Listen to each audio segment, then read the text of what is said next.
Lights, camera, action, people. Deluded, I'm back again. I hope you're doing well and safe as usual. Big up you lot across YouTube. Smash the like button. It doesn't cost a thing and it helps the YouTube channel and algorithm do their magic. So yeah, big up you lot on YouTube. Big up you lot on Twitch. Good morning, good afternoon, good evening, and in some cases, good night. It's the international break, but the rumour mill continues where Arsenal's concerned. We obviously hope Lewis Skelly makes his debut for England, and even just saying his name, depending on who you are, that's probably made you angry or made you, smile. And on the best of days, he's spoken about a lot. Allegedly, Saudi clubs are still interested in Gabriel Magalhães, and I want to pose the question to you lot: would you sell Gabriel Magalhães for 100-odd million euros? Again, Gabriel Magalhães, William Saliba, got along with Saka, but if we focus on the defensive unit, which out of the defensive, middle and final third, I would say we've got the most stability in the defensive third. But Saliba's linked with Real Madrid. His contract's running up. Gabriel's obviously linked with moves away, and his Saudi interest hasn't gone away. Would you sell him? Do you think we could cope with the loss of Saliba or Gabriel Magalhães? If one of them left today, what would be the biggest kind of L in that regard? And going back to the point I said, about our defensive unit. In terms of ability, everyone's got ability, but you've got Gabriel Magalhães, who we hope stays, but contract is subject to speculation. William Saliba the same. Calafiori is going to be here long term. I think he needs to go on a defensive crash course, but I would say he's here. There's speculation about whether Kivior is going to stay. There's speculation about Tomiyasu. We know he's fit, but had he have been fit, he could be someone that the club would I've lost patience with as good as he is. He's played 6 minutes or something like that of Premier League football. So you've got Kivior, Zinchenko, Tomiyasu, not to the great extent because we obviously want to build around our two centre-backs, but there's an illusion. You throw in the fact that we need a goalkeeper or two in addition to Raya, then you could say that. Midfield, Jorginho apparently is in Brazil. We're going to get into all of this, but apparently he's in Brazil at this moment in time, dotting I's and crossing T's of his move. But Jorginho, Partey's deals are running down. Mikel Merino is going to stay at the club. Is he going to be a first teamer like a regular? Declan Rice, is he going to continue in the 8 or the 6? If he's going to continue in the 8, who is his long-term partner? And then up front, we have to keep Havertz in it. No one's going to buy him. Trossard subject to speculation. Martinelli here and there. I would say young Ethan. Oh, yeah. Big up Lewis Skelly with the defensive third. But I would say looking at the final third, we know Saka's contract is... We need to get that sorted, but everyone will keep Saka. Everyone will keep Wanyeri. You can upgrade on Kai Havertz. Trossard or Martinelli, depending on what Arsenal fan you speak to, would either keep or sell them, but we probably need a left winger. And the Nico Williams stuff is not going anywhere. So, yeah, man, I hope I've got the creative juices flowing for you lot nice and early. Don't forget to smash the like button. We dare not accept the Saudi bid for Gabriel Magalhães. I'm not going to lie, bro, 100-odd million quid. I don't know if we should accept that, but 100, everyone's got a price, 100 million. And say Gabriel Magalhães wants to go there, if I'm honest with you. I don't think he will, because I think, he's been one of our best players over the last 2 years. I think he's someone we speak about as being a captain, and he's come a long way from his initial period, but 100 million. You could caveat that and say, you kind of need to get like for like a replacement. So how far does that 100 million go? We are linked with Diamande. We are linked with Gurhi every now and again. These are big ticket defensive items. Some of you want Calafiori long term as a centre half. I want Jarell Hato, who's been playing at left back for Ajax, but that could be someone. But in the, that's all future proofing. But in the aspect of win now mode, like we're trying to win now, you've got to keep Gabriel Magalhães in it. And this is a great comment. It's how replaceable is Gabriel Magalhães? And this is the thing. How much, are we able to scout and find someone of Gabriel Magalhães' quality that isn't going to break the balance? Are we going to go for a household name? Who that is, I don't know. But 100-odd million quid. Now, we've got a lot of pieces to solve of this puzzle at Arsenal Football Club. And what I mean by that is you would be naive for thinking that like we've got stability, and we do in a sense. But when you look at the vast majority of our players, we've been trying to fight for a league for 3 years, right? We hope next year we get over the line, so that would make it 4, give or take. Some have been here a bit longer, some have been here a bit shorter, but the vast majority of that squad has been here 3, 4, 5 years. And is it any coincidence when Arteta walked in with Edu, the 5-year kind of plan to where we are now?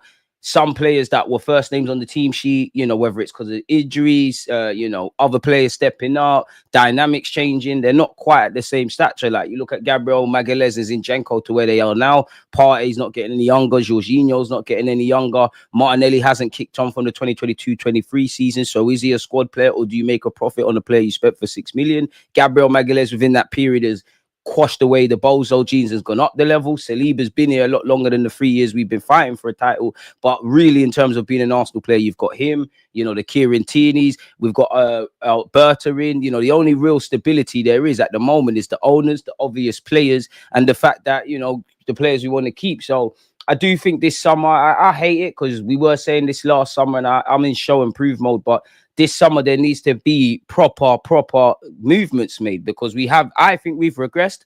Some would say stagnation. I do think that. And despite all of that, we're still second. Yes, this has been the worst kind of title challenge of the 3 years, but that tells me there's a base. We're not quite as bad as us fans like to make out. We're definitely not as good as some fans like to make out. This season's gone, in it. And although we can waffle about injuries and suspensions, these are things that happen in football. And can we say we put our best foot forward and control the controllables we can in terms of how we evolve on the football pitch, the tactics, finding different ways of playing, breaking down low blocks? You know, we've got squad players that we're trying to make regulars, and we're surprised that they've not quite got over the line. There's a lot that we didn't do. There's a lot of complacency and resting on our laurels. And I don't think this season has been, you know, there's been some good moments, of course. You know, we're going to have a good game against Madrid. We beat PSG. Obviously, we smacked up City. Top 6 records, all great. But I don't think we put our best foot forward.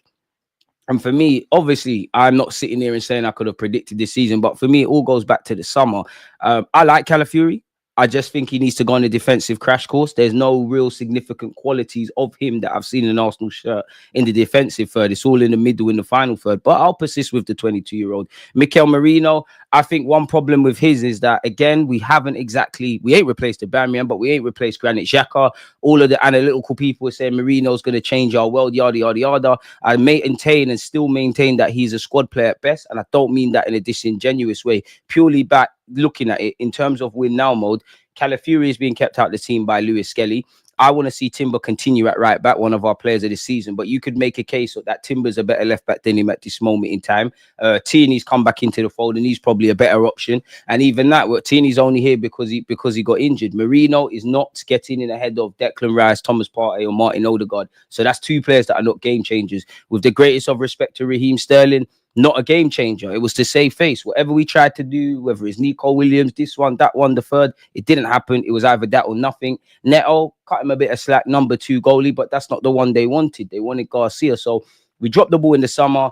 I do think this season's been a bit of a bore. Obviously, you throw in injuries. We get to January. I've checked out by that period, but I did think, you know what? Surely you've got Saka's injured, Jesus is injured, and like clockwork, once January is ended, you see the other injuries, and whatever way you shape it, bro, we're 13, 14, 15 points off Liverpool. This is, and another thing Arsenal fans wanted to sit here and say is, oh, you know, when City have a drop off, which they did, we're going to be the ones to pounce. So if we're not the ones to pounce, what's gone on? Have we put our best foot forward?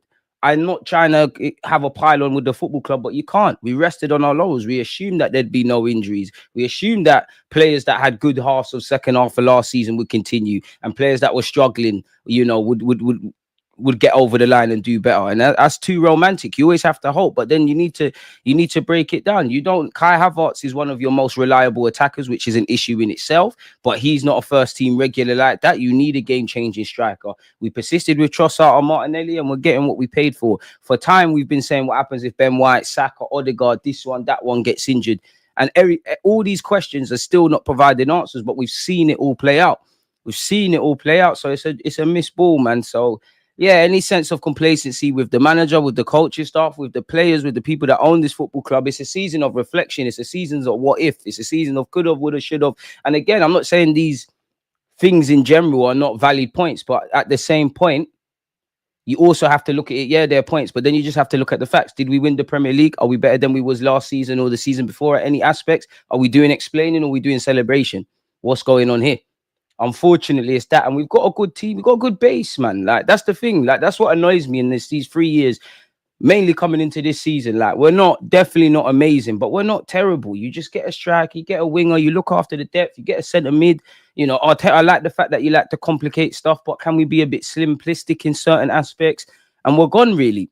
And obviously on the coaching front, we need to find a way to break down low blocks. The top 6 records there, but we're literally shooting ourselves in the foot via two reasons, I believe personally. I think coincidentally, when you don't do certain things in the market and there's games where you need a bit of individual brilliance or X factor or a striker that's going to bag and whatnot, we haven't got that. Obviously, when you've got a light squad, we've heard the manager cry for about 2 years now about we've got a squad of 19. We've not built on that.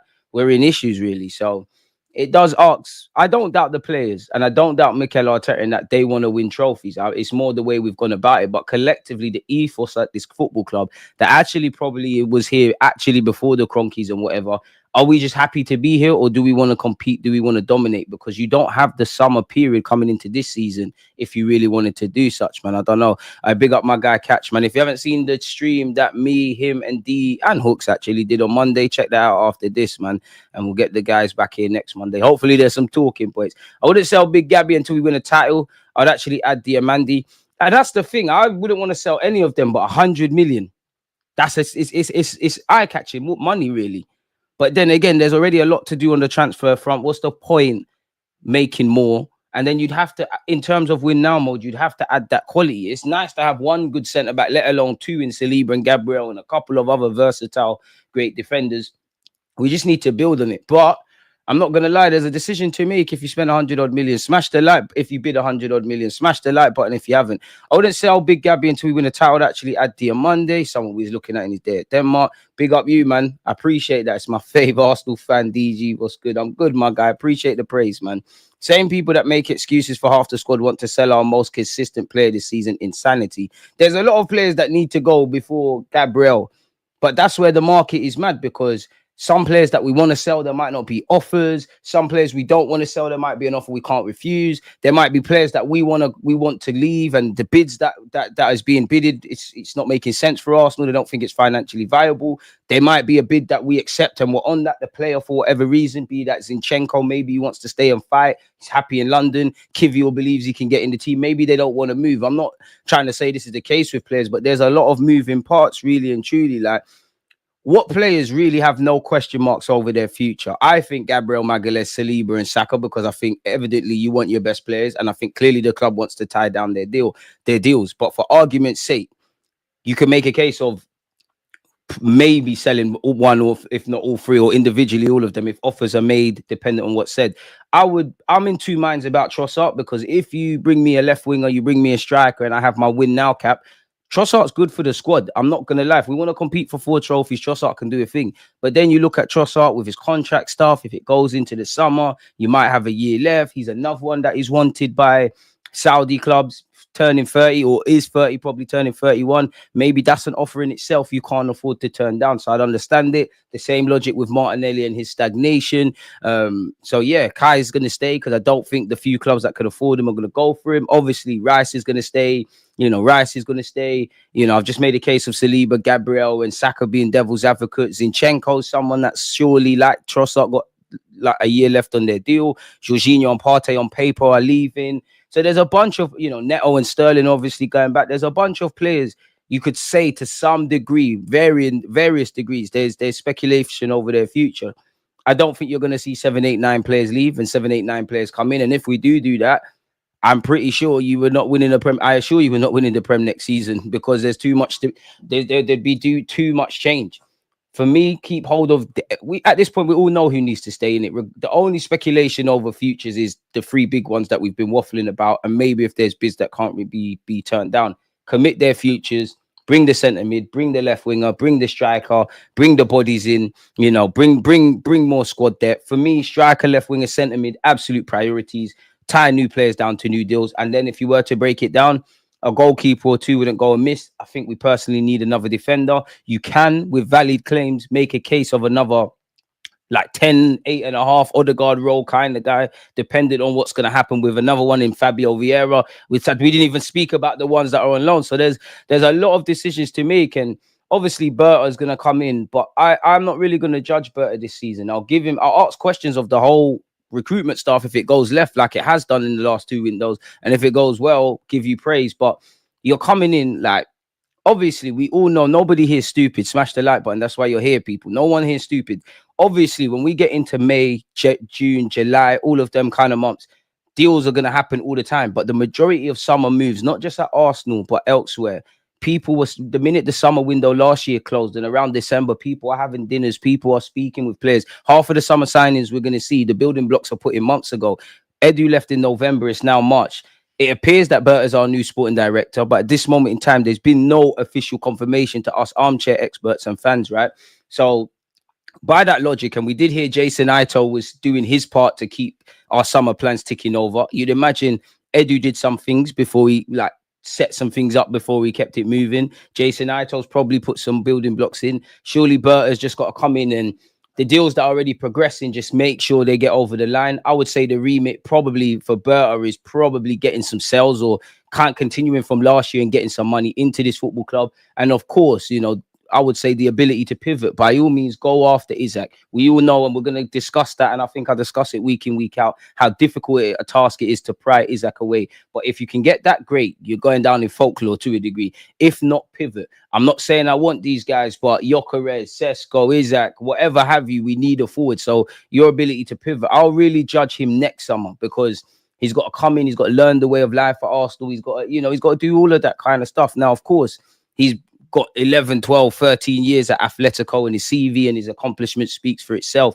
And it'll be interesting to see the power dynamics in that regards. Like, is he going to be on an equal footing as Arteta? I don't think clashing is bad, but sometimes it appears where you look at the signings of Raya, which worked out. I only say Raya because if you remember, Ramsdale was PFA team of the year and all of that.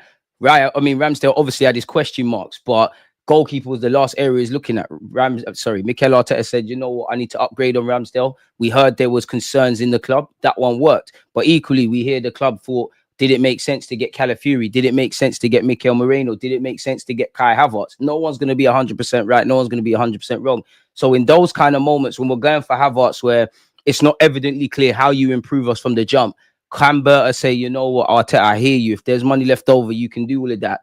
But we need a cold-hearted killer up front. We need a proper Xhaka replacement in centre mid.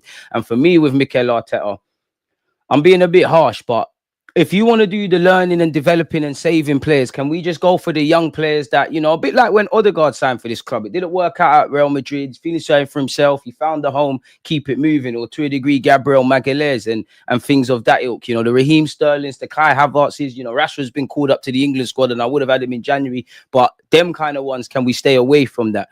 So, yeah, man, it's a difficult one. It's a really difficult one. And I'm going to sound like a broken record. And I don't believe this for myself because I've checked out. But next season should be gloves are off. You need to get over the line, whether it's the League Cup, the Champions League, the Premier League. Man, need to win some trophies. On paper, yeah, we can hide behind. Yeah, there's been injuries. There's been this. There's been that. We still got to a semi-finals against Newcastle. We did go out in a penalty shootout against Man United. There's no shame in going out against Real Madrid. And there's no excuses for 13, 14 points off Liverpool, but they can hide behind the injuries and all of those kind of things. It's a missed opportunity, man. In our hearts, regardless of the factors that are out of our control, focusing internally at this football club, we can't sit here and say we put our best foot forward. I know it's easy for me to say this, but if we did what we needed to do in the market, there was a bit more rotation. Arteta, I saw more of a need to change tactics when the time comes. Sometimes you can say, fair enough, you put your best foot forward. Then for me, injuries, red cards, all of these things, you can they can go from being factors to excuses.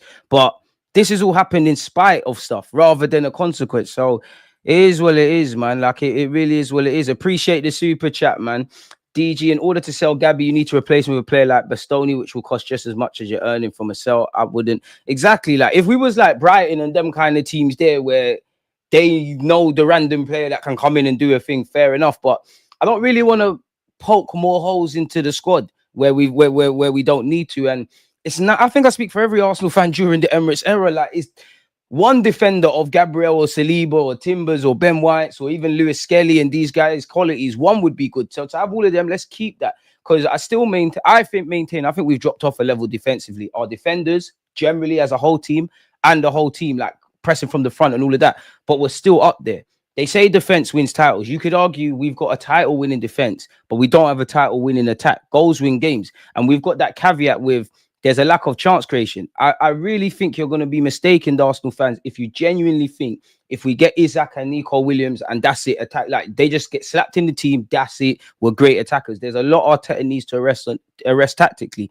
For me personally, unpopular opinion, I like a lot of what he does. I know football's systemic and whatnot, but the inverted stuff, you know, the moving the ball in midfield, moving it left, moving it right, being patient in isolation, I like that. But there has to be a difference to it. I think it needs a bit of seasoning in terms of recruitment. Isak and Nico Williams, that would be lovely. I think the ball needs to be moved quicker. And I also think for Arteta, he dies on his sword too much. It's like, he's got a plan, as far as I'm concerned, is planned from minute 0 to minute 90. Of course, there's been games he's tweaked things or brought on subs and things have happened, but 9 times out of 10, we're playing the same way, whether we win, lose, or draw from minute 0 to 90. I think he needs to arrest that, and there needs to be more chance creation. Like, he's got to find that balance clearly, and it's not just an Arteta thing. It's in the modern day playing up front. You can't just stand up front and occupy the centre backs. You've got to do elements of that. You've got to link up, play out wide. You've got to drop into midfield, and then you still have to get into the box. And that can't go anywhere. Isak's doing all of that for Newcastle, but he's still scoring goals week in, week out. So I think maybe there's something there, because I think we've got that thing in our team, in that we don't create many clear-cut chances. Like, we might be 2 real chances and we're banking that we're going to put that away. It's like it's like we're trying to win it statistically. It's like how it went against PSV and how it went against Chelsea. Even Chelsea had more possession, but they had 8 touches in our box. I think in an ideal world, that's how we want things to go at Arsenal Football Club. But things are never ideal. We can't assume everyone's going to be fit. Everyone's going to stay in form. Nothing's going to go wrong. No referees, no nothing. This is football. This is life. You know, if I'm going to build a house, not that I got money for that, but if I was going to build a house, if I was in terms of investing in houses and all of those things, I might have a budget that I want to buy the house for.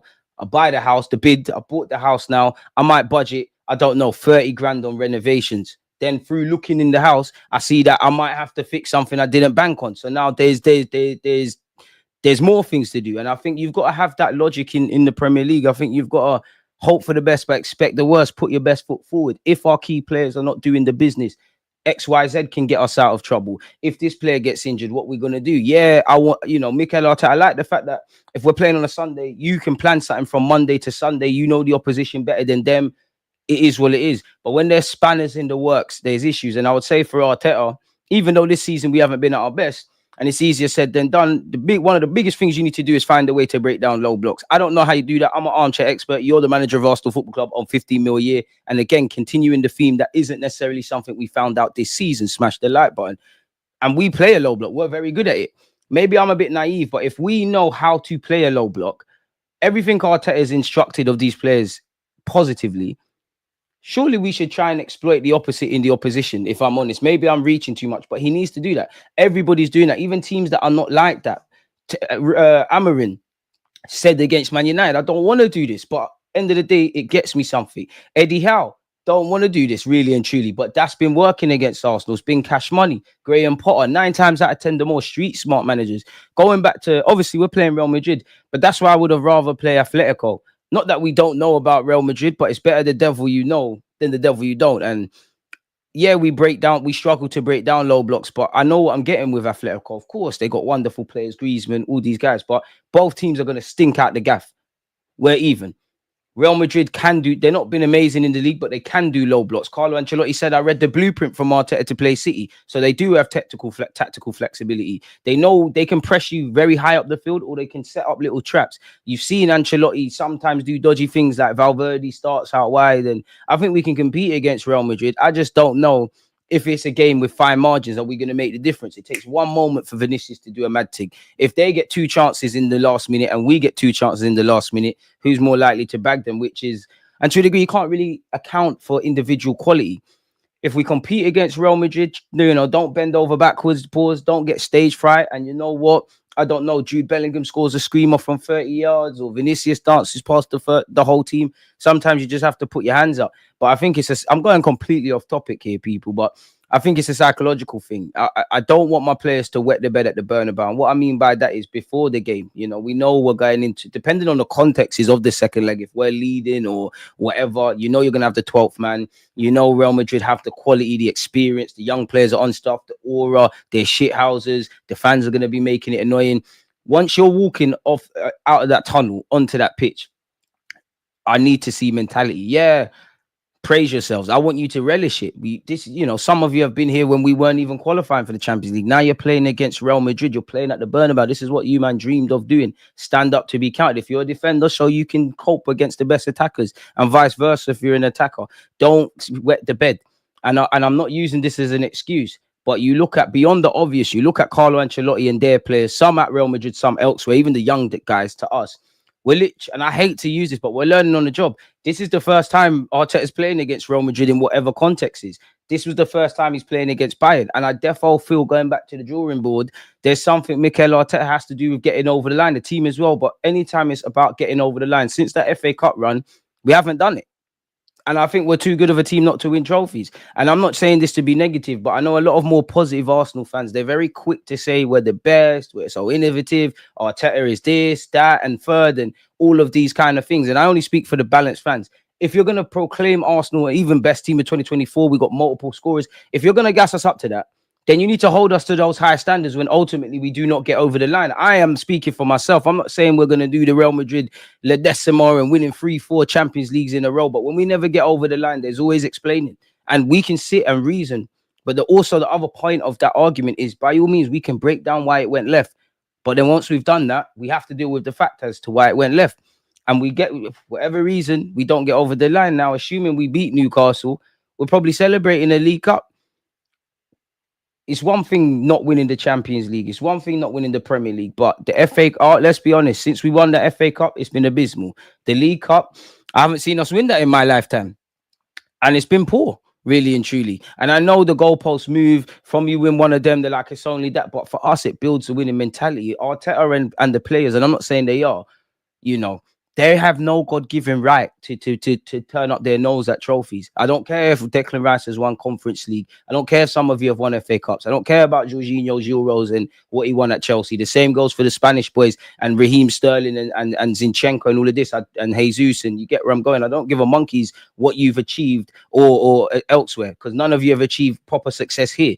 And I know, we're a top 6 club. We're Premier League fans. We do get a bit superficial. But where you look at, assuming you start your career at 18 to 35, for every player, like the thousands of players, not everyone can win trophies, you're not actually guaranteed to win trophies. So it creates a winning mentality, it creates memories. And for me, with all the talking points that are said about this football club, and sometimes we shut people up, sometimes we prove people right, unfortunately, it's just a small little moment that rewards the fans, and it shows you what hard work can do. If you get where I'm going, like all the pain we've been through to win that first Premier League would be a monkey off your back. To pick up the leagues, it gives you a hunger for more. Like, I said they are at Wembley.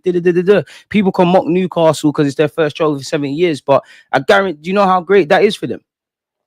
So, yeah, I don't know how you get there, but that was a bit of a therapy session, man. Keep your thoughts coming, man. Facts, excuses from the Arteta sexuals. We have embarrassing fans. And it's one-upmanship. The man that do the overly negative thing, it's a one-upmanship. And they're actually, people say that, but it's like people don't want to criticize Arteta because they're just so confused. They're so assuming that he's going to win something. And why wouldn't I want the gaffer to win stuff? I actually think you're going to be a great manager one day. I think you're a great coach, but I only care if you do that at Arsenal. And the conversation has shifted to getting over the line. Every day and time you don't get over the line, there's a monkey in your back. Nobody is above criticism, man. I can't believe we have fans saying we should sell Gabriel to fund the Isak move. This is terrible. Boy, it's like selling your t-shirt to buy socks, isn't it? When you got you when you're barefoot. It's crazy. Big up everybody cheered in, man. I hope we keep him. This partnership is one of the best in the world. I'm so happy for Gabriel Magalhães, man. You don't know how much of a fan I am of his. I remember some Arsenal fans said he'd be the first to be phased out under Mikel Arteta. Pablo Mari's better than him. Certain fan bases were saying Lisandro Martinez and who else the other one, Romero, better than him and all this nonsense. But whatever they say, he's lit.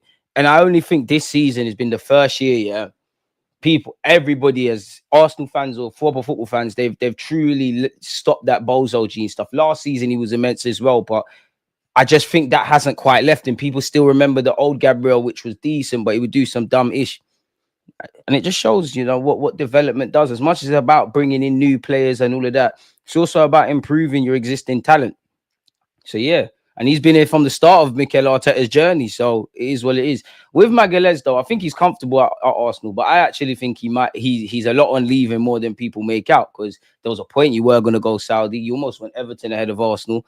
And it's just the belly of the beast, man, really. And at some point, and to go back to winning trophies, at some point, we're going to have to, you know, when Gabriel Magalhães is over there with all them Brazilian lads on international duty, when Saliba's with all them Real Madrid and French players, when they with Saka, I'm exaggerating a bit with Saka, but when Saka's talking to them City boys and you're asking, what have you won? What have you done? I saw a video, Jack Grealish gave a little insight about how, you know, the first year we fought for the title, he was running a bit of bants with Saka. At some point, we have to get over the line. Because at some point, at what point do we start doubting ourselves? One thing that goes under like people don't talk about it, is the level of motivation. One thing I give the players, I can be heavily critical of you, the manager, and that. I haven't seen heads drop, and I haven't seen, you know, when players look like they've signed out, like Ten Hag on the United, Ten Hag at United. Once you see that, then Arteta, regardless of what he thinks he's building, he would have to leave. But it's got to be exhausting. Like, how much do you get yourself up mentally? I look at the flip side of that, and I would say that's something I've given Pep Guardiola a lot of credit for, beyond the obvious. It's all fun and games to win one Premier League, let alone another, then another, then another, and all the others. Like, you cannot rest on your laurels. You can never ever be complacent. Had we have won the Premier League this season in May, I promise you, Arteta can't celebrate. I promise you, you can celebrate for an hour, you can have a drink, you can have a little whatever, but you need to start the work for next season. It's one thing being at the top, being at the pinnacle. It's another staying there. And the only way is down. And I do think there was elements of complacency with this football club. I think we exaggerated how good we are. I think we exaggerated how good certain players might be. I think we showed incapable in the summer of getting things over the line. You sprinkle in the injuries, the suspensions, the loss of form, the certain game dynamics and the tactics and the low blocks, and it's all come to an end. Essentially, man. Big up the chat, man. Big up the chat.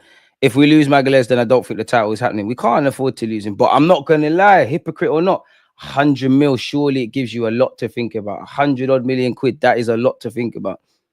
And I mean, Calafiori long term, but it's taken, give or take, 3 to 4 to 5 years for Gabriel Magalhães to get to this level. There was a point, you know, we're talking about Arsenal fans. Remember when Brazil fans on social media weren't trying to rate him? They were saying Bremer's better than him and that. Now all their starting 11's got Gabriel Magalhães. And how much did we spend on both of them? How much did Magalhães cost? I want to say combined cost for Saliba and Gabriel Magalhães, anything from 50 to 80 million, depending on the individual cost. Calafiori, maybe, but Calafiori, bro, for me, Calafiori's just got to go on a defensive crash course. I like Calafiori. I'm not going to turn my nose up at him. But what I like about you, I like your mentality. You seem to be with it. I like your passion. I think you're very good in the middle and the final third. Obviously, you've shown up, you know, in light with what's happening, we're potentially humoring ourselves with striker shouts. I'm not convinced on you defensively, but I think it's minor little things. Lewis Skelly's better than you defensively, and he's got a lot to work on. I just think it's minor things with Calafiori. It's more anticipation. As a defender, you need to be a bit more calculated. Look at Gabriel Magalhães. He's a very my bias. As much as I like Saliba and he's great, you know how you got the Van Dijk thing, like. They're very gracious. They're well put together. They're like, if you was doing a video game, if you was making a character of a centre-back in a video game, Saliba, Van Dijk, that's them to a T. They're gracious. They do have a bit of aggression with them, but they're more gracious. They read the game well. I more prefer the Gabriel Magalhães. He's aggressive. He's a shithouser. He's passionate. He's all of this. But even him, he's had to find that balance. He's still maintained the essence of what Magalhães is. But sometimes you have to change things. Like, a big part of defending is anticipation. It's not always tackling and winning the ball. If Van Dijk or Saliba, you know, a highlights package would be, you know, they got a bit of defending, the opposition's on the counter attack, the defense has been split, and they make a massive last ditch slide tackle, John Terry, Sol Campbell, Rio Ferdinand, S tackle. That's what's going to be in the highlights package, because that is what fans look for. But what if you have the same scenario, Gabriel Magalhães, or better yet, Van Dijk and Saliba? They've read that counter-attack's on. They've anticipated, they've intercepted the ball, they've distributed to the left-back or whatever. It's not a talking point. That's the sort of things Magalhães has added. And do you know how difficult it is to play as a centre-half as well? And it does help that we've got some stability, man. Like, again, 100 million is a big ask, but you've got David Raya, who's shown he's good. Saliba and Gabriel shown their quality. Timbers arguably player of the season shout with his ACL, coming back from an ACL. You got him, you know, a fit Tomiyasu, which he's not fit, but you got Tommy, you got Ben White, you got Lewis Skelly. I'm not giving up on Calafiori. Like, we dreamed of days like this during the Emirates era. Like, let's lock it down for a sec. Let's focus on patterning up midfield, and let's focus on patterning up left wing and up front. And Bob's your uncle, man, in my opinion. Trossard has to go for me. Doesn't give us anything that we can't find in the market. He's a match winner off the bench, and he could raise funds. But are Arsenal going to have this thing of we have to sell before we can buy, or are we going to buy regardless? And what we can do in terms of outgoings, we do. I'm not sure, man. I don't understand it because Trossard, you'd rather sell Trossard, but a part of me says, you know what, just put him back where he's supposed to be on the bench. You can help us across the season trying to win something. That's what you made your name of. Trossard is not a regular for our football club, or shouldn't be, respectfully to him. Like, let's be honest, like he's found himself playing a lot of football because of injuries, and he's not done that in this season. So I understand it. If United offer 100 million, are we selling Magalhães? Nah, not over there. We've been linked with Scholarbeck. Bastoni, Hato, Lukebo, Scholarbeck are the only other left-footed centre-backs fit to replace him. Hato is also being linked for the coming summer. If Kivio and Zini leave, Hato would be perfect, can cover left-back, left centre-back. Another Dutch player in our team would make me proud. Regardless of what we're doing, we need to be getting Hato. Can play centre-back. Shoney can play inverted role or left-back or whatever have you. Despite just turning 19, he's captain Ajax. He's got 100. He's got 100 appearances for Ajax. That's a good foundation. If Arteta wants to do his training stuff, get him them players, man. Stop working with trying to be linked with Rashford and Sterling and all these kind of guys, Havertz and whatnot. It's more about, does he want to leave Arsenal, and can offer what you want. If he doesn't want to leave, it's a moot point. Exactly. If he doesn't want to leave. But I'd understand it though, even though I wouldn't. You got to remember, this is a job at the end of the day. Like, the man, they're coming from Brazil. This is someone that's played in France, played in Croatia, played in England. 100 million, crazy money a week for someone that's a dad as well. It's one thing winning stuff, but money in it. I'm not selling Magalhães. Big up Aaron Talks Football. Make sure you subscribe to them. I need to get you on the platform. We have to sell to buy. Then unfortunately, we might have to sell Gabriel and get a certain centre back from Liverpool on the free. We're not getting Van Dijk on the free. And you see, if we're getting into that, yeah, this is why I'm in wait and see mode, because on one hand, you're hearing war chest, you're hearing Berta this, Arteta that, Kroenke's this, Isak this, strong finances, powder dry in the summer, like you were telling us in January. But then you're also hearing that, you do hear that kind of, because we talk about all the rumours, you do kind of hear that. And I think a bit like last summer, I don't think Arsenal need to sell. I think that's the mandate that they want to go with. The Saliba and Gabriel partnership deserves a major trophy for being the best defenders in the Emirates era. I hear it, man. I hear it. Did you read Berta wants Cunha of Wolves? We'll get into all of that. Sell Kivio, Zini, Tommy, Jesus, Trossard, Martinelli. You're not going to sell Tommy or Jesus this window. Trossard, we'll have to see. I think it's 50-50. Kivio, I think the club are more than happy to keep you, but I think it's more of a case of you want to leave. And also, you actually have these. Well, I don't work for Arsenal. I don't know if there's actually been offers, but it seems like the Italian clubs won't leave you alone. So, yeah, man, Havertz ain't going nowhere, bro. Havertz ain't going nowhere. Like, this season, anyways, he ain't going nowhere. The only other option we need is scoring on the counter. We need speed to do that. Isak to Arsenal is never going to happen. Gabriel Magalhães being linked to it is a blessing and a curse. He's irreplaceable and does not plan on leaving anytime soon. We have to focus on that. Big up DG in the chat. Subscribe for our boy. People appreciate that. If Arteta doesn't improve next season, he should quit. We need to sell half the team before we sell Big Gabby. Arteta would be a joke to break up his defensive line. I hear that. DG, mate, the way you beat low blocks is having match winners, and our only match winner is injured. All the big teams have numerous match winners, hence their success against low blocks, which plays a part. It does. But I might be being naive. I think that's a part. And I think we don't do enough to, because the whole point of a deep and mid block or being good defensively is shape, right? We move the ball, and moving the ball does get to a degree, does get people out of shape, but we don't move it fast enough, and we don't we don't use width enough. So I think you're right, man. I think we need personnel, and that's what I'm saying. I think Arteta needs to do a lot on the tactical front or the training ground. We can do low blocks, but a trash on the counter. Yeah, we don't move the ball quickest. We've seen multiple times Martinelli be in that outlet when we've had a decent counter-attacking opportunities. Trossard will hide at the Bernabeu. I'll tell you now, so you don't get vexed during the game. Anyone who hides, make sure you stay in Spain, innit? Someone should take their passport, because a lack of courage is unacceptable. We can understand losing, drawing, winning. It comes with football, but a lack of courage, no. Man said they gay Timber. Hope you're well, man. Smash the likes, as the man said, man. DJ, in my opinion, Arteta can't get us over the line. 3 times runners up out of the FA Cup twice. Not good enough. He ain't got a leg to stand on if people don't believe that. It's just all I can say is he's got to convince people. American Gooner, depending on if you're on Twitch or YouTube. Unks, one love, man. Hope you're doing well and safe.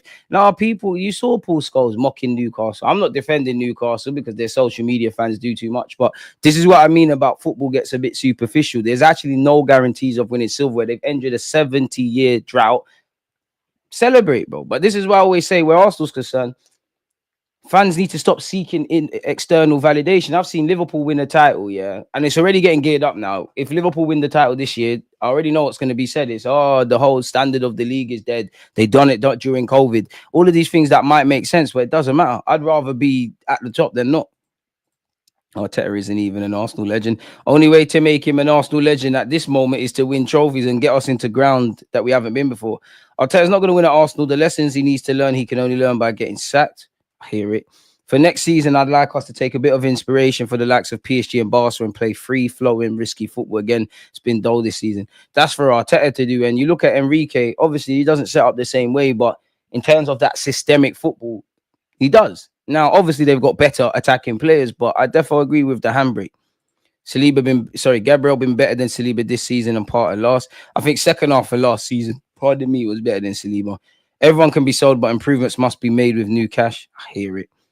Club took a risk this season. They need to add to the squad every summer window. We don't have the privilege to take a break like City. And even that, City took breaks, but there's only so much times you can kick a problem up the road. They've needed to refresh that squad for a minute. And now they've probably got an imbalance in that. You've got Victor Rice, the lad from Lens, you know, couple Rico Lewis, couple very young players. And then you've got the Gundogan's, the Kevin De Bruyne's, the guys that you can never say sell Kevin De Bruyne, but your best days are gone. And then in and around that, there's a couple man that have stagnated. And then you got people like Foden who need to be the talisman. I've been saying for years on this platform, at some point, you're going to, the same way when you think of City, you think of historically Kevin De Bruyne or them kind of guys there. You need to think of Phil Foden. And is he ready to be a leader? He's got the technical ability, but he's the only generational world-class player never held to those standards. We got to sign up Gabriel DG. I'm sick of trading these players up and letting them go in their prime. A part of me thinks, you know, I do think there's legitimate interest from Saudi and Gabriel Magalhães purely because, was it last season or the season before? There was, whatever year, yeah, it felt like the first, it might, no, it weren't. Was it 2022, 23? It might have been last year, you know. Remember when Partey was playing right back unprovoked and Gabriel Magalhães was on the bench and there were those Saudi rumors. I don't know if his head was turned by the mouth-watering answers, offers. So I don't know if there's, you know, I do think, that there's some level of interest in Saudi and maybe a willingness from Gabriel Magalhães to go over there, but he's in a good spot. I think him, Timber, MLS, indirectly Partey, they're 3-4 players that could be our player of the season. Obviously, there's the backdrop of he probably wants a new deal and probably reckons he deserves a new deal because he's earning less than, you know, a couple of our players that are first teamers. Like, if we don't want them to go, they probably earn less than a lot of people. So maybe it's a bit of paper talk. I mean, how often you see a player linked with contract talks and their names all over the press? And I just think generally as well, I'd add another tax. I just think it's easy to link players with a move away from Arsenal because of everything we've spoken about in this opening 43 minutes, man. Saliba and Magalhães both cost 27. You see what? Mad thing. See? Mad thing. Big up Morgan. If we lose Big Gabby, it should be 150. I mean, Saudi got more money than sense, man. Calafiori just can't defend the wings. Doesn't follow runners, can't defend the wings, doesn't look over his shoulder enough. These are relative minor things. I didn't think he'd need this much work defensively. But he's raw. Like, I'm not trying to find excuses for a man, but defenders and strikers are weird. They typically peak late and reach maturity a lot later. And also, no excuses, but excluding Lewis Skelly and Wanyeri, who's the youngest? It's Calafiori. So yeah, man, it's crazy. It's crazy, man. It's absolutely crazy. We aren't selling Martinelli because he's homegrown, and I just wouldn't sell him, man. Unless you like, there's some man like obviously if rumors were true. There's 100 million bid for Gabriel Magalhães. There's 70 million bids for Martinelli. You've got decisions to make. Remember when Big Gabby made that one block against Leeds? That's when I knew future great. I hear it. I'd love him to speak about what he's like, how he's actually went about improving his game. Like, we're actually only seeing what he's doing on the football pitch. There might be some other stuff. How a bit undersized for a centre back. He's like, girl, he's like, I hear that, but he's doing all right for his height, and he can always play left back. And I don't know how puberty works in Hatto's case, but a man's 19. I think he'll be all right personally. I'll shout Yara, man. DG Havertz has to go. He might have to, but he's not going nowhere, bro. Like, he's not going nowhere, my guy. We have to sign a centre back. If we sold Big Gabby, we'd have to pay a huge fee. I like Pablo Barrios of Atletico Madrid, but I don't believe it. If we get a new manager, I'd take 100 mil for any players. I would not trust Arteta with more money. Look what Villa did after selling Grealish. To be fair, you look at them, you look at Liverpool with Coutinho. Selling star players might have to be something. I'm tipping Gabby to be our player of the season despite our setback. I would say in no order. I'd say players of the season for me: Lewis Skelly, Jurien Timber, Gabriel Magalhães, David Raya. For a part of it, Partey. I know it ended prematurely, but I think Saka has a case. It'd probably be them. You could throw Wanyeri, but the majority of what I just said there is defenders.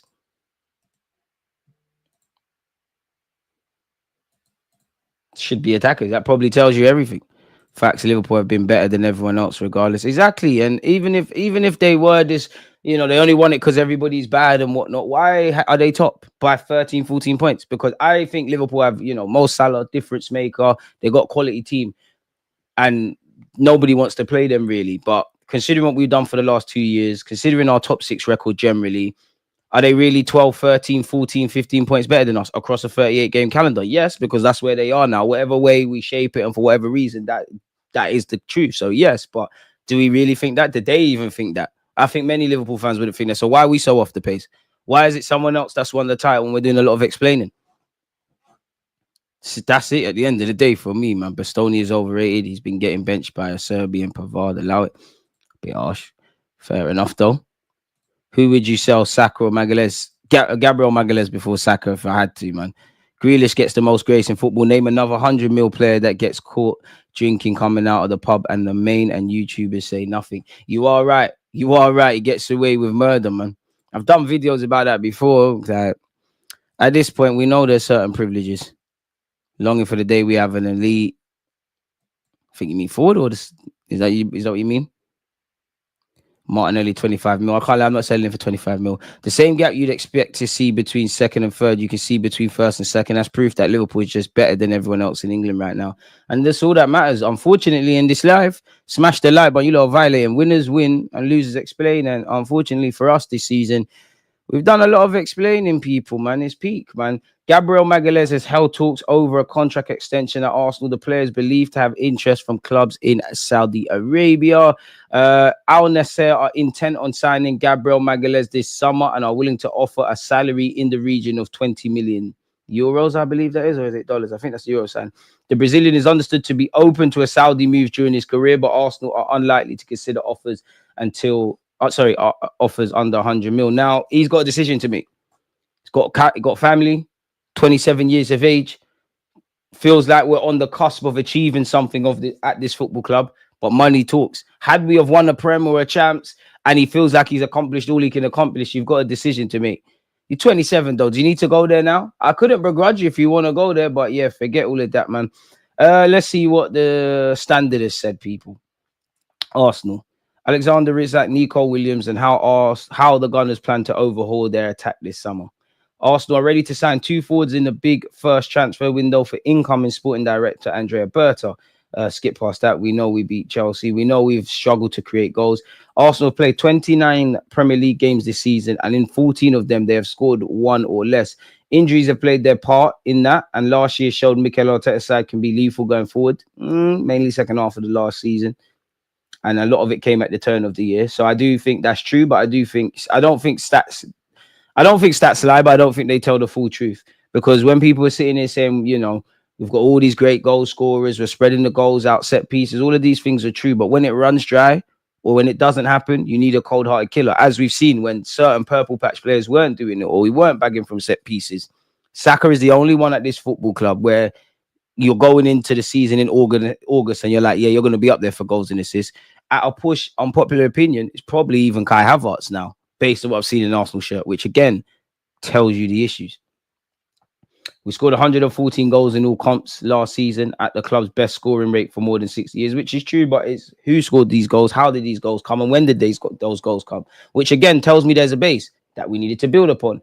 That when you read statistics like that out in general without context that these people fail to understand, it creates a false sense of security, and I think it overrates the ability of us to score goals. Because if regardless of this, we wouldn't need to do something in that regards. But this season has shown that more options and reinforcements are needed, which if it showed you this season, you're an idiot. I'm not going to lie to you. Some of you lot were saying don't sign a striker. Where's Havertz going to play? Arsenal plan to rectify that this summer with their desire to bring in a striker and a winger. Now, that is where music to my ears begins to play. The Gunners also want to strengthen other areas of the squad, and good progress has been made over a deal for Real Sociedad midfielder Martin Zubimendi. A new number 9 is a priority, though, and Arsenal's admiration for Alexander Isak is well documented. The club are long-term admirers of the Sweden international and have tracked him since his time at Real Sociedad.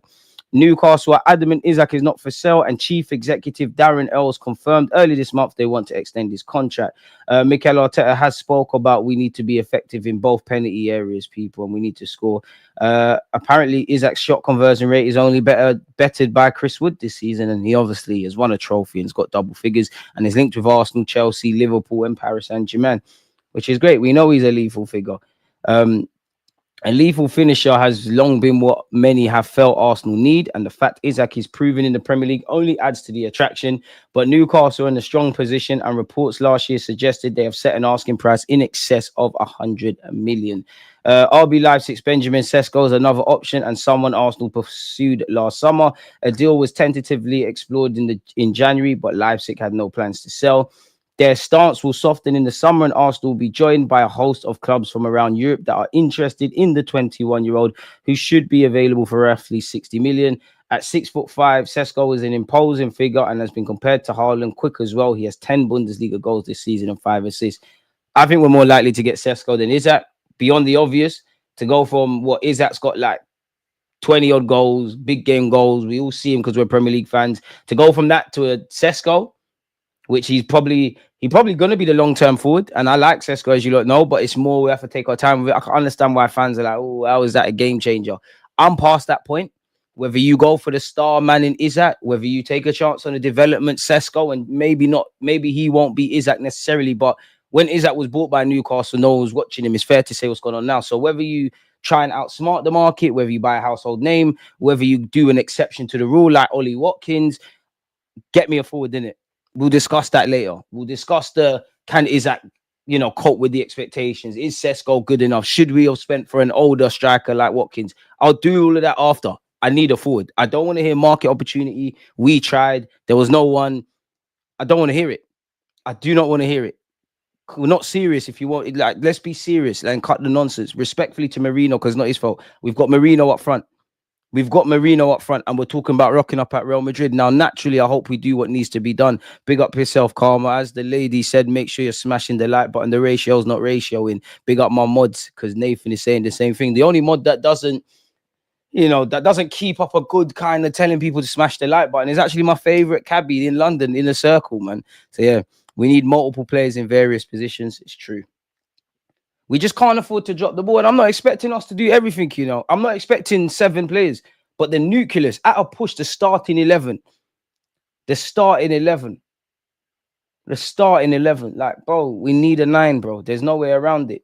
And you know what? I don't know how they pivot it. I would like a striker and a winger. Both of them are needed. If they try and do the Liverpool thing where you get me a bad boy left winger that's going to do what Saka's doing on the left and right, I wouldn't be happy with it. Maybe I could maneuver with Kai Havertz up front or alternatives. Maybe you get a striker, a bad boy striker. We might have to persist with Martinelli and Trossard, and maybe Ranieri gets opportunity over there for another year. Everything has to be on the table, but I need to see a real effort. And you have to get a centre mid. There's no ifs and buts. You have to get a centre mid. In an ideal world, striker for me, winger for me, someone that can kind of do the Odegaard role for me, centre mid, so like someone that's going to partner Declan Rice, another defender, ideally a Tomiyasu Timber versatile one, probably a left back. Need about 2 goalies. Can you get an experienced British one that counts as homegrown in his third choice? If you don't want this Garcia lad in goal, go and get him. And let's keep it from there. And then a byproduct, Havertz, Trossard, Martinelli, they can all contribute. They just need to be in squad players, man. I can't lie. You need a bit of a midfield revamp. Even fully fit, you lack real creativity in there. Big up Marino. But yeah, going forward into the Madrid game with him up front is mad. We should sign Osimhen, Williams, and Zubimendi. If we lose Nico Williams between Rook, I think you mean Lookman and then Mbeumo, who do you bounce with? I'd rather Lookman, but I'm a big fan of Mbeumo. I think Mbeumo, we should have a conversation around that, man. I think Mbeumo will be good for this. I would like us to sign Mbeumo. He can play across the front three. Brentford kind of know how we like to operate. He's got a year left on his deal. I remember a few months ago, Thomas Frank spoke about, oh, yeah, we had a fight to keep him in the summer. French as well, London as well. I'm not against it. Like, I would prefer Lookman, but then I'm a hypocrite because I keep saying I want Premier League proven, and Mbeumo is that. Lookman isn't. Lookman's played in that, and you know, I think Lookman's at that point of his career now where you've had some good experiences, some bad ones. The penny's dropped for you now. You're ready. You're clearly going to leave. You was going to leave anyways, but Gasperini got onto him.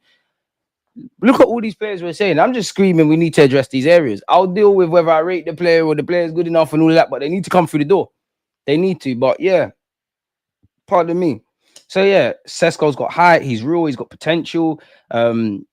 And he would suit our style. I think Sesko makes sense because he's going to cost a lot less, and he's going to allow you to put money in other ways. It doesn't necessarily kill Kai Havertz because Isak is Premier League proven, ready right now, needs to play week in, week out. To be fair, big up D, follows Fams on TV. He's saying Isak out wide. I'm not really on that, but there is that option.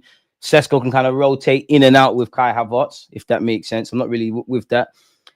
And I must admit, yeah, obviously you need to play for Mikel Arteta or to play in the modern day. You need to work hard in that. But I think once we start getting into that, especially with attackers talking about the work rate they put in as a primary thing, it's getting annoying. But we know he's raw. He would suit our system. Apparently, he's a hard worker off the ball. His tally of 688 sprints in the Bundesliga this season is only bettered by 8 players. So I like that. That tells me you work hard. But at the same time, as I just said, from we're talking about sprints, you're a professional footballer. You should be able to sprint, bro. What's going on? You should be working hard. Anywho, Arsenal would like to sign a wide player as well as a striker, and they remain interested in Nico Williams. The Spain international has a release clause of around 48 million, and like Sesko, would not be short of suitors this summer. And that's the thing. We're not going to have a free hit at Zubimendi or Nico Williams or this Garcia lad who's drawing interest from City and Madrid or Sesko or Isak or Gyökeres. Doesn't mean we can't get these guys. It's just we need to get away from this illusion that that's just us. Because they are going, you know, pretty girls are always going to have multiple suitors in it. Everyone wants to be, to get it respectfully. So we need to be able to pivot. Because again, as I said, just before we started reading this, I don't want to hear about we tried. Don't let me see the same attacking options. Don't let me have the same questions in midfield. Please. We'll have to see though. Williams would offer genuine competition for Martinelli on the left flank and satisfy Arsenal's need to have players that can break a game open. Williams is not afraid to take players on and create those. His numbers are dead. Like his goals are dead, in it. Like where you look at Trossard and Martinelli's numbers, rightly so, people can be like, "Oh, what's all the hype about?" But I think he's a blank canvas, not a blank canvas, but like a fairly rounded canvas for Arteta to work with. I think he's quick. I think he comes alive in the box. I think he's a good crosser. I think he's a good finisher. I think he's one of them.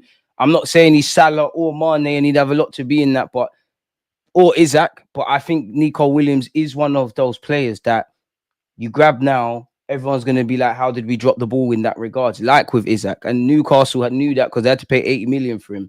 Mane, people were turning down their nose at him when he was at Southampton. Salah, he was a Chelsea reject, allegedly. Now, look, we can't always do the bougie thing. And I must admit, I am a hypocrite because as much as I say I don't really care where the players come from, if you get Isak, naturally, of course, I'm going to be like, wow, oh my God. If you get Sesko, Nico Williams, Zubimendi, I am happy, but I am a hypocrite and I might not be able to be pleased because I don't necessarily look at that and go, wow, you know what? City are going to hit back, but so are we now. Liverpool, blah, blah, blah. I don't, but it's a step in the right direction. In La Liga this season, only Yalmao has attempted to dribble past opponents more than Williams. When it comes to successfully doing so, Williams ranks 5th behind an illustrious group that includes Yalmao, Mbappe, and Vinicius. They're all better than you. Arsenal have also been linked with Brentford forward Mbeumo and Bournemouth winger Semenyo. Who would you lot rather out of Mbeumo and Semenyo? who would fit the bill of adding more pace and threat out wide. I'd rather Mbeumo out of him and Semenyo, if I'm honest with you. New arrivals may lead to departures, and the future of Leandro Trossard is one to watch. The Belgian turned 30 in December and was the subject of interest from Saudi Arabia last summer. Nwaneri has shown himself to be viable backup to Bukayo Saka, which has been a problem area for Arsenal, but the Gunners need more firepower. The fact Gabriel Jesus will not be back until the end of the year only adds to that, and Kai Havertz will also still be recovering from his hamstring injury when pre-season begins this summer. Incoming sporting director Andrea Berta has plenty to do. Moving away from that, Bukayo Saka and 5 Arsenal stars set for new contract talks. I mean, there's not a single player here that anyone would say no to, innit? Nwaneri, deserve your new deal. Lewis Skelly, deserve your new deal. You don't need to. Hopefully, you'll get 60 grand or more, man. You two young G. Saliba, need your new deal. Magalhães, need your new deal. Saka, need your new deal. So you've got all this. But remember, you've got Tomiyasu, who's got a year left with an option of another one. Trossard, Thomas Partey, Zinchenko, Jorginho. It's radio silence. Sesko and Williams is a bit underwhelming for me. Neither have had great seasons, with the latter having a bit of a poor one. It's true, man. But then that's what I mean. I'm with you, and that's what I'm saying. In that, am I a bit of a hypocrite? Because if we're not gonna go and get the Isaks and all of these guys, then we have to do something. And as much as I'm saying that, like I can't criticize the club if they go and I can't turn around and say, oh, it's not good enough, because then I'm just behaving like a spoiled kid, really. But it's right. I guess the only thing is if they're the intermediate steps, and then next year and the years go on, they go up the gears, really, and it seems like smart purchases. Saka is one of a number of senior players that Arsenal want to tie down to a new contract. Saka will have 2 years left on his current contract at the end of the season, which he signed back in 2023. Gabriel and William Saliba will be the same situation this summer, with the pair establishing themselves as arguably the best centre-back partnership in the Premier League. Arguably, both of them got a case to be the best centre-back in the Prem individually, but arguably, what centre-half partnership is better? Only Van Dijk's and Konate is talking to. I don't want to hear about Van der Ven and Romero, because I like Van der Ven. Romero's been over it. I don't want to hear about any free combination that United can put together. City, allow it. Good players, but allow it. As a partnership, allow it. Please allow it. Who? Statistically, there might be something. Who's talking to us? This season, maybe the Bournemouth lads. And I do like Murillo of Nottingham Forest. Allow it. In fact, yeah, to be fair, Nottingham Forest's pivot as that defensive partnership or pivot's done its thing. Allow it. Arguably, get out of here, man. Pick your words carefully, whoever wrote this article.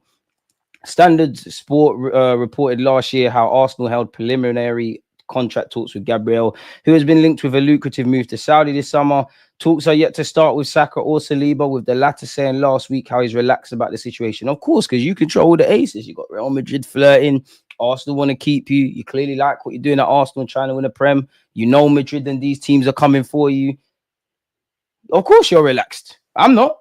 I want to win big things with... Sorry, there's no rush at the moment. I'm happy here. I've been here for 2 years and a half as well. There's nothing. I'm happy here and I want to continue here. I want to win big things with Arsenal. If you leave this club without winning anything, the fans will forget about you. I want to win big things here. Apparently, the new contracts form part of a sizable in-tray for Andrea Berta, who is set to become Arsenal's sporting director. The club want to tie down academy stars Nwaneri and Lewis Skelly after their breakthrough seasons. The pair signed pro deals when they turned 17, but rules in place meant they could only sign 3-year deals. Lewis Skelly's technically 18. Nwaneri's 18 next week, actually. You'd imagine within the next few months, these lot sign 5-year deals, as we should. Big up Lewis Skelly once again for the England call up. And you see all the racist dons on social media. Lewis Skelly got called up. I'm going to do a video on that because I can't believe the talk with Lewis Skelly, like I really can't. It's crazy. But anyways, let's stay focused. Lewis Skelly's 18. Obviously, Nwaneri turns 18, actually on Friday, so a couple of days. Arsenal will be desperate to tie Saka down, who has come through the club's academy to become the team's star player and poster boy for Arteta's project. Yeah, we know we struggled against him. We know he's progressing, and there was rumours he could be back for Fulham. There's also some rumours he'll be on the bench against Real Madrid. And we do have a huge clash against Real Madrid. And unfortunately, we are 12 points off Liverpool. Stop putting us and title race in articles, bro. This ain't no title race. We got Usain Bolted. Now, I'm not condemning or endorsing these ITKs people. I'm not saying they don't know what they're speaking about, but I don't know if they know. But Let's see what they've said about Alexander Isak. And to be fair, this ITK, they've been a bit spot on of recent. They did call Cole Palmer not being in the squad for the game against Arsenal. Alex, smash the like button and subscribe if you're new here. You lot are violating. He's the number one target for Arsenal and Arteta. Arsenal have been in constant contact with Isak's camp since early last year. Personal terms are not seen to be an issue at all for us. Arsenal are willing to smash their transfer record if need be. Interestingly, Berta has already presented ideas to make the record fee viable. Here is when it gets tricky. If they qualify, they be in Newcastle for the Champions League. It's going to be a long day. If they don't, here are the details which could factor into a potential exit. Just put the Sesko in the bag then, man. Newcastle and Isak decided to shelve talks of an extension last winter due to hitting an impasse on negotiations. They have agreed to reopen talks this summer. As I understand, not qualifying for the Champions League would make it very difficult for Newcastle to match the demands of Isak's camp. Why? Although they have made headway with PSR, they are not totally out of the woods. I am unclear on the exact percentages. The fee touted publicly is incorrect and something I categorically cannot disclose. The constant articles from both sides are becoming draining and it's just all public posturing. Do you expect Newcastle-based journalists to say he's for sale? Which is true. Why would they? Liverpool have recently got in touch and Barca don't know their own budget for the summer yet. My advice is until we know their status of the Champions League, shelve it. They're going to get Champions League in my opinion, so shelve this Isak stuff. I hope I'm wrong. More importantly, Arsenal made serious headway with Sesko in January and Arsenal believe if they approach Leipzig this summer, Sesko will prioritize us over any club. Things can change though, but that's good. Things change so fast in football. I thought it would be healthy to just lay the facts out on the table as of today to stop the constant engagement farming. Sorry if this is not the whatever you expected. Take information as it's presented and choose the channels of your information carefully. God bless. I go much simpler than that. We can talk about it, have a laugh in the chat on social media about it, but until you see in Isak's case, picture that London Coley holding shirts, number 14, saying I grew up watching Bergkamp and Henry and this, that, and the third. And that's all it should remain, personally, people. So, yeah, they're preparing a double your money contract for Isak. Again, people that have to shatter their wage structure to sign Isak, and he's done quite well. He's on 120k per week. Newcastle's top earner is Gomares. He's on 200 on Graden. They're not going to let both go, but they might have to let one go if that's the case. We've gone over the Saudi stuff with Gabriel Magalhães. Apparently, we've submitted a 70 million offer for Bruno Gomares, as per reports in Spain. Yeah, reports initially coming out of Spain about dealings between two English clubs about a Brazilian international. Mate, I know Arteta's Spanish and Berta has worked in Spain, but make it make sense. Make it make sense. Anywho, Berta is reportedly interested in bringing Pablo Barrios with him from Atletico Madrid when he joins Arsenal later this year. We've been linked with him before. We're linked with him again. Apparently, Garcia, Zubamendi, Napan, Nico Williams, Sesko are being targeted for those positions, although a number of other players are also on the Arsenal's radar, including Isak. In addition to fellow Newcastle superstar Bruno Gomares, Barrios has been thrown. Can actually play right back as well, the 21-year-old. I think that's a myth. He's got 100 million euros asking price, people. He's contracted until 2028. Better yet, release clause. It would cost a lot. So what's the point of even waffling about that? We'll go over that. Partey and Jorginho are both out of contract at the end of the season and will leave this summer as things stands. Trossard, who has held talks over a new deal, is out of contract in the summer of 2026. Apparently, Jorginho has just landed in Rio de Janeiro ahead of signing a pre-contract agreement with Flamengo. That's according to journalist Bruno Lemos, who reports that the midfielder is in Brazil as he seemingly edges closer to a move to the country. So, yeah, it seems like Jorginho's decided on his future. There were some reports yesterday that Arteta wants him to stay. Big up Lewis Skelly for getting in England contention. Obviously, we know Saka's in talks to sign a new deal, or we want him to sign a new deal, and he's on course to return potentially for the quarterfinals first leg against Real Madrid on April the 8th, people. Nico Williams said, this relationship we have at the heart of the club is incredible as to why he wants to stay at Bilbao. I mean, for him, they probably get ideal. Well, they get to the final of the Europa League, they win it, and he keeps it moving, and he bigged up the atmosphere. I don't know for you, because you always, 1 minute you're going to leave and then you don't. The same with Zubamendi. So I don't know, man. Big up Marino. You know, we know it's different playing up front than in midfield, so we won't waste time reading that. And yeah, you would see on social media, Jorginho's been pictured in his native Brazil. Well, yeah, he is native to Brazil. His adopted homeland's Italy. I want João Hato. He's linked with us yesterday. Real Madrid have been linked with Heisen. I can't say his name, but the Bournemouth lad, who's now obviously playing for Spain, former Juventus boy. How is it 19 years of age, left-footed, and is capable of playing centre-back and left-back? Real Madrid are interested and are studying the market to find the right target. It makes sense for them, if I'm honest with you. They tried to get Euro. We've gone over the Gamara stuff. Arsenal's prize money and bonuses for the Champions League this season will top 100 million should they beat Real Madrid in the quarterfinals. Didn't it say we've earned 100 million already? Arsenal's prospective new sporting director, Andrea Burr, is keen to sign Cunha, who has a release clause of 62.5 million at Wolves. Would you not go for that? Calafiori says he wants to play in midfield. He's ready to play in as many different positions as possible to help Arsenal's cause. I hear that, but what did you specifically say, broski? You need to learn how to play defense first. There are many things I still don't know how to do. Yeah, we know. I want to keep learning to play in as many different roles as possible. For now, I know how to play 2 roles, but I've always been passionate about midfielders and would love to learn how to play there. Fair enough. He said Thiago Motta first, then Luciano Spalletti and Mikel Arteta all changed me in terms of my vision, the spaces to occupy and everything. I think there are many defenders with my characteristics out there who are probably even better than me. But I do a lot of work off the field and perhaps that makes the difference. And that's what I like to hear, man, because you're doing your thing. So, yeah. Big up you for that. Big up you for that. We're ready to trigger Nico Williams' release clause. We've definitely been over that. Arsenal will need to sign a new goalkeeper, blah, blah, blah. We know last year we tried to get Garcia. It didn't work. Despite the setback, Arsenal have not given up on bringing Garcia to the Emirates. Recent reports have stated they're the favourites to sign him during this summer's transfer window. We're the favourites for everything. Although it will not be straightforward to do so. Apparently, we face competition. Barcelona have been name dropped. Real Madrid have been name dropped. And apparently, City have also been linked. According to journalist Eduardo Inda, Espanyol would prefer to sell Garcia to Real Madrid. Barcelona also said to be interested in the goalkeeper, although the Catalans do not want to sell to their bitter rivals. Garcia seems to me to be one of the greatest sensations of La Liga. He's a huge goalkeeper. He has an affordable clause of 30 million, and it would drop to 15 million if Espanyol are relegated. Espanyol know that Barcelona are after the goalkeeper, who is Catalan. Espanyol has conveyed to Real Madrid they're interested in selling, and they would prefer to sell him to them rather than to Barcelona. So what's this got to do with Arsenal? Reports in Spain have stated that Garcia will be looking to be a starter at his next club. What is something I keep saying? And this could be bad news for Arsenal as they'd be signing him to act as backup to David Raya, who has been one of the best goalkeepers in the Premier League over the last 18 months. However, this also plays against Madrid, who have Courtois, and also City at this moment in time, people. We're linked with Moise Kean. I mean, at least it's he's been linked with us before, but at least it's a new name. And every now and again, we get Ratugi links, Moise Kean, and I would throw Gyökeres in there. I think these guys are just linked with us for no reason. Pardon me. Arsenal are in contact to sign former Everton striker Moise Kean, with a report in Italy revealing that 2 other Premier League clubs have also touched base with the Fiorentina star. Team Talk understands Arsenal have made the signing of a top striker in the summer their priority. We've gone over Isak. We've gone over Sesko. Apparently, we're still on to Vlahovic. Moise Kean has been linked. Apparently, first contacts have been made.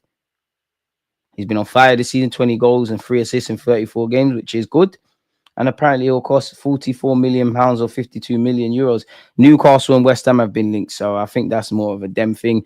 5 clubs, including Arsenal, have been linked with Schollerbeck, who we did try to sign many a year ago. Sports Blim report that 5 teams are interested in trying to sign Borussia Dortmund defender Nico Schollerbeck in the summer.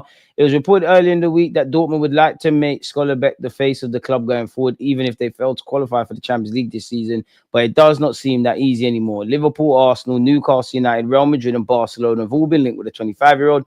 It'd be up to Schollerbeck whether he wants to leave the Westfalen Stadium. Okay, well, let's just say Dortmund. I try to think, people.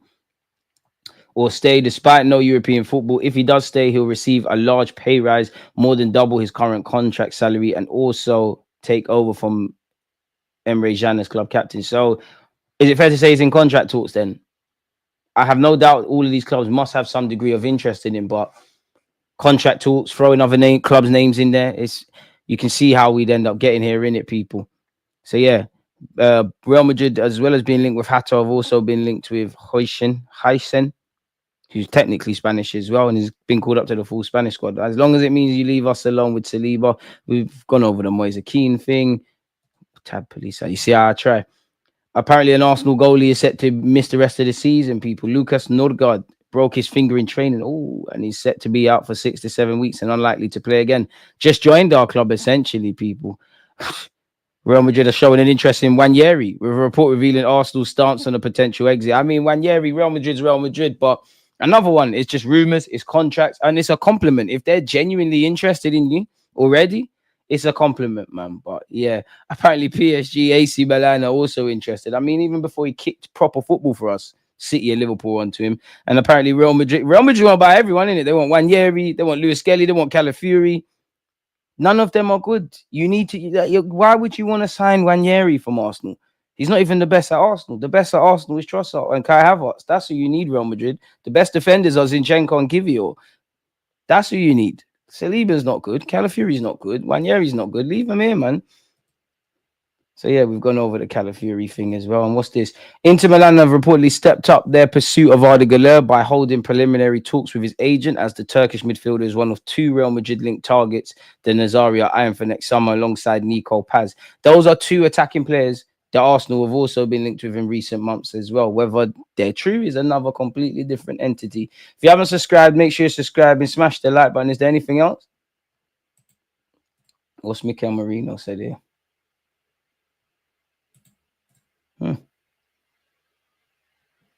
I don't care what Morata has said. Gabriel to take the money and leave. Oh, that's fans' reaction. I don't care about fans' reactions. What's Marino said? Mikel Merino has revealed his Arsenal teammates have been picking his brains about Real Madrid. They asked me about what the stadium is like, what the atmosphere is like, if the aura surrounding Real Madrid in the Champions League and their comebacks is true. Of course it is. And of course, when Real Madrid have done it so many times, that's the image people have of them. Talking about favourites is very difficult because the Champions League shows you that the details make the difference. There are 3 or 4 teams that can be considered favourites. Fair enough. The question is more for Spain head coach Luis de la Fuente. I think I'll focus a bit on my natural position. He's bringing forwards here that he trusts and who are at a very high level. It makes sense that if he brings me in, it will be to play in my natural position. I feel more settled in the team at Arsenal, in the squad, in the city, in the environment, even with the staff. It's a very important change after 6 or 7 years with the same people around me.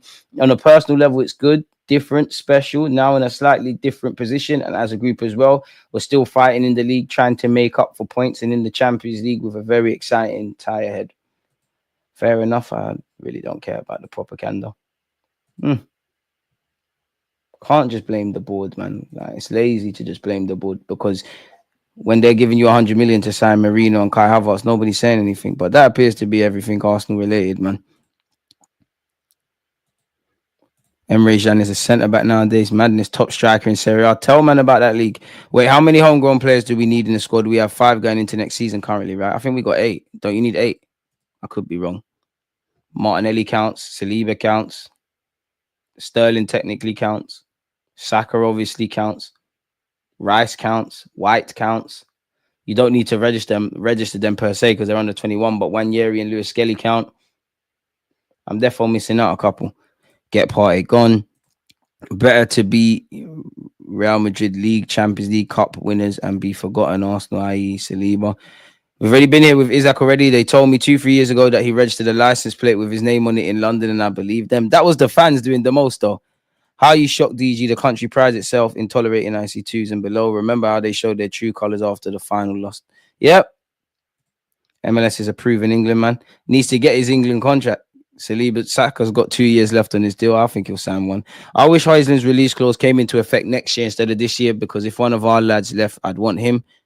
Yeah, DG, I get what you're saying. Sesko's a plan C for me. Try get Isak. If not, release Gyökeres. If not, get Sesko. I agree. I'd rather Sesko than nothing. We can't wait another season. And that's the thing. We can't wait. I don't want to hear we try. Just get the player in, man.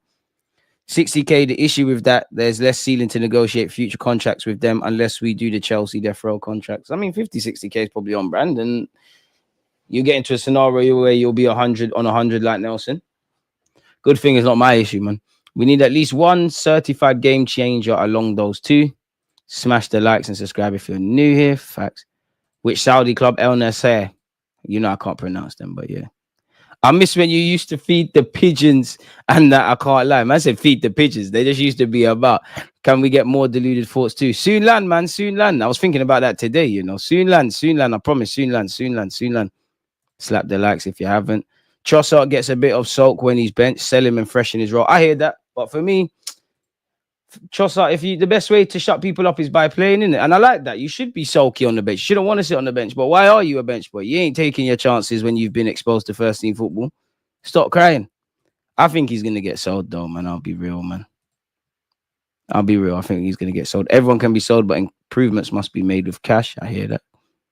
Flamengo have a press conference coming up. It seems like it's to announce Jorginho. Jorginho, one love. You, Tini, party. It is what it is. Sesko be a hit. We are creating that even. Kai and Moreno are converting. Sesko will eat it up at the Gunners. I think you're looking at it a bit naively, but I hear it. I heard there's a ball of Fabio Vieira. Real Madrid can have 2 as well. Hey, you know what?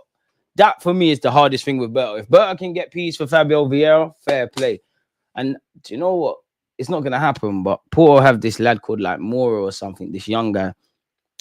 Listen, just however much they value Fabio Vieira, knock that off the cost and throw in the rest. That lad's going to be good. Top striker in Serie A. I do think Serie A is a bit fraudulent defensively, and that tends to help these guys bag. Don't believe me? Go and look at what Fabio Capello said, man. If I'm honest. Man, I'm being stingy with the likes, bro. Stingy. I'm back again. Yeah, this guy. More or whatever. I'm back again at 4 p.m. by the way, folks, man. But yeah, man, it's time for me to go back to editing the video that I'm trying to get brought out by Monday. So yeah, man, it's been a fantastic hour and 20 minutes. I was just about to say 58 minutes. I appreciate my mods, the ones of you that are new here. Hit the like button, subscribe if you've done that already. God bless you. Join me again at 4 p.m. I'm going to have Kenny, Ken, and DJB. And it's a chance for me to shut up and ask them how they feel about some Arsenal-related stuff. But yeah, catch you lot in a bit, man. I